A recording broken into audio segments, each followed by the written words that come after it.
ጊዜው ጠዋት ነው። አበበ ግን እስካሁን ከእንቅልፉ አልተነሳም።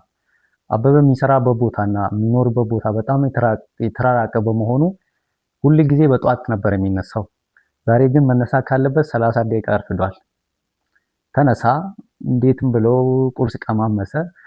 ቶሎ ሮጦ ከቤት ወጣና ታክሲ ለመያዝ ሰልፍ ያዘ። ታክሲ ሰልፍ ቦታ ሲደርስ ሰልፉ በጣም ረጅም ነው። ጠበቀ። ታክሲዎች ብዙም አልነበሩም። መጡ። ያው ከቆይታ በኋላ ታክሲ ውስጥ ገባ። ጉዞ ጀመረ። ትንሽ እንዳይደግን ታክሲው ትራፊክ ጃም ውስጥ ይገባል። በጣም የተጨናነቀ ነው መንገዱ። አይ በጠዋት ብነሳ ኖሮ አሁን በዚህ ሰዓት ስራ ቦታ ደርሼ ነበር ብሎ ያስባል፣ ይጨነቃል። ከዛ ከትንሽ ቆይታ በኋላ መንገዱ እንደምንም ተከፋፈተ። ስራ ቦታ ደረሰ። ስራ ቦታ ሲደርስ 20 ደቂቃ አርፍዷል። ከአለቃው ጋር መፋጠጥ ማለት ነው። እንግዲህ የአበበ የስራ ቀን ወይም ደግሞ ቀጣዩን የ8 ሰዓታት ቆይታ በዚህ ሁኔታ ይጀምራል ማለት ነው። ይሄ የሞደርን ወርክ ፕሌስ ወይም ደግሞ ዘመናዊ የስራ ቦታ የሚባለው ካመጣብን ኔጌቲቭ ነገሮች መሀል አንዱ ስትረስ ነው። እንግዲህ አሁን ቅድም ያወራሁት የስራ ቦታ ስትረስ አይደለም፣ ከስራ ቦታ ያለ ውጪ ያለ ስትረስ ነበርና ነገር ግን ስቲል አዳፕ ያደርጋል ማለት ነው። የስራ ቦታስ እንዴት ነው በዚህ ታይም ስትረስፉል የሆነው ብለን ከጠየቅን ለአራት ትላልቅ ምክንያቶች የተነሳ የስራ ቦታ ራሱ በጣም ሰዎች ላይ ስትረስ ማምጣት ችሏል። የመጀመሪያው ስፒድ ነው። ስፒድ ሲባል እንግዲህ ሁሉም ነገር አርጀንት ነው።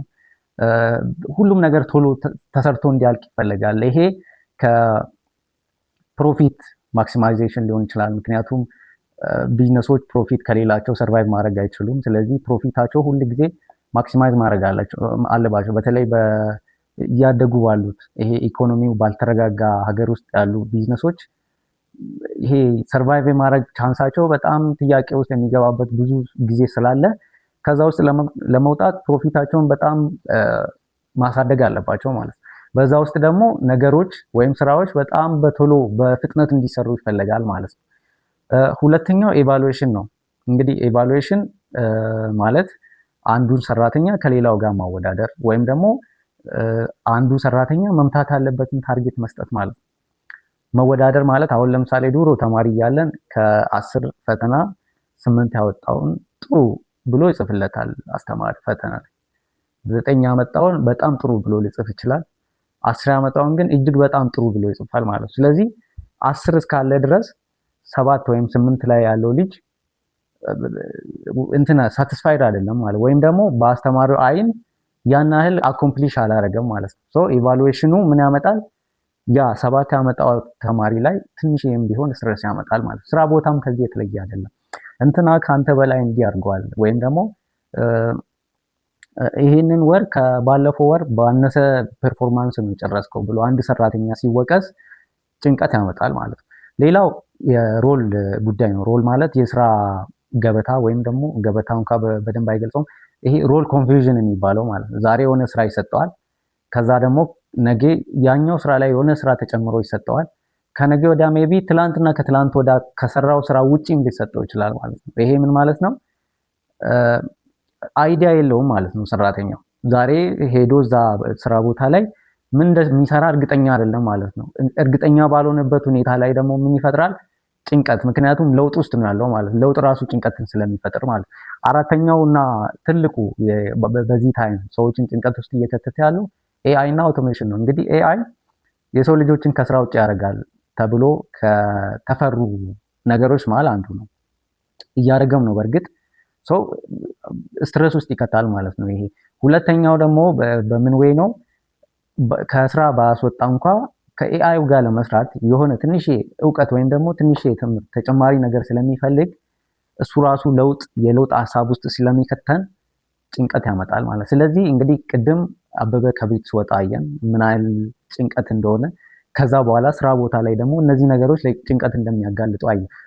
ምንድን ነው መፍትሄው ወደሚለው እንዴት ነው ተቋቁመን መሄድ የምንችለው የሚለውን ጥያቄ ካነሳን እንግዲህ ስትረስ ሪአክሽን ነው። ስትሬንጅ የሆነ ኤንቫይሮንመንት ውስጥ ወይም ደግሞ ባልጠበቅ ነው ወይም በማንፈልገው ቦታ ላይ ስንገኝ የሚሰማን ሪአክሽን ነው። ሙሉ በሙሉ ኦፍ ማድረግ አይቻልም ማለት ነው። ነገር ግን የተሻለ ማድረግ ይቻላል። እንዴት ነው የሚቻለው?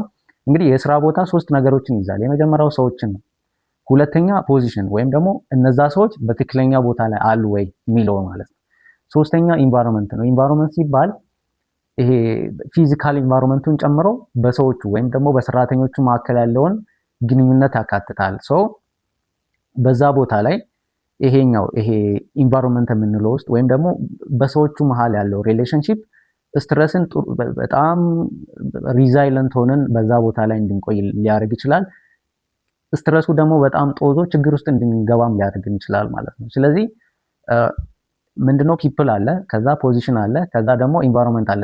እነዚህ ፒፕል እና ፖዚሽንን ትተን ኢንቫይሮንመንቱ እና በሰዎቹ መሃል ያለው ሪሌሽንሺፕ ላይ በደንብ ፎከስ ካደረገን ሜቢ ስትሬስን ሙሉ በሙሉ ለማጥፋት ሳይሆን ከስትሬስ ጋር ወይም ደግሞ ፕሬዠር ውስጥ ሆነን ስራችን ላይ እንድንሆን ሊያግዘን ይችላል። እንዴት ከተባለ አንድ ሰው እንግዲህ ስራ ሲባል የቲም ጉዳይ ነው።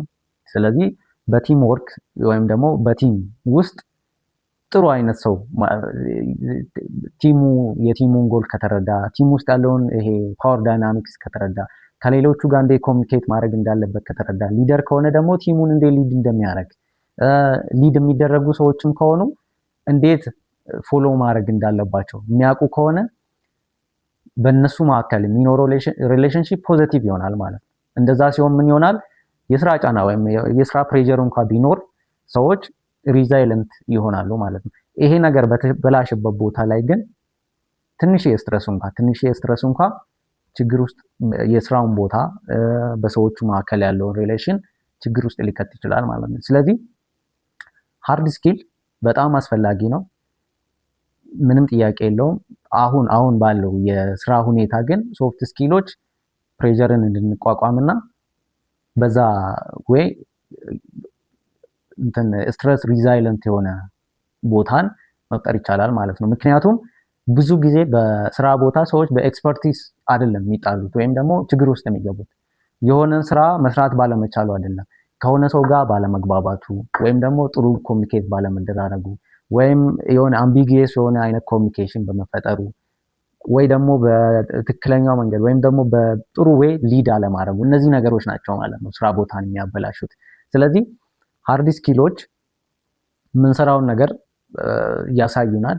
ሶፍት ስኪል ደግሞ በፕሬዠር ውስጥ እንዴት ከሰዎች ጋር ዲል ማድረግ እንዳለብን እና ወደፊት እንድንሄድ ያግዙናል ማለት ነው።